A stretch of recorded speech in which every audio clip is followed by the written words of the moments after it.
భయంకరమైన స్థితిలో ఉన్నాను. నిర్దహేదపి పావక. ఇవాళ నేను ఉన్నటువంటి కష్టం ఎటువంటిదంటే అగ్నిని నా కష్టం కాల్చేస్తుంది. అగ్ని అన్నిటినీ కాల్చడం కాదు, నా కష్టం అగ్నిని కాలుస్తుంది. అంత గొప్ప కష్టంలో ఉన్నానన్నాడు.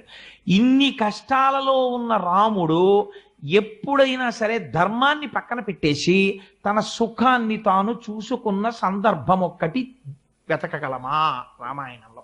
అలా మీరు పరిశోధన చేయండి. రామాయణంలో ధర్మాన్ని పక్కన పెట్టేసి రాముడు సుఖాన్ని ఎంచుకున్న ఒక్క సంఘటన పైకి తీద్దాం. ఇదండి రామాయణం అంటే.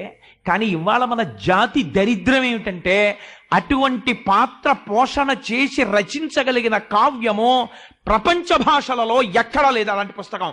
అలాంటి పుస్తకం మనదై ఉంటే దాన్ని పక్కన పెట్టుకుని ఇతరమైన విషయాల పట్ల పరిగెత్తేటటువంటి దౌర్భాగ్యానికి మనం దిగజారిపోయాం ఇవాళ. అటువంటి రామాయణం, అటువంటి నడువడి నేర్పగలిగినటువంటి శాస్త్రం.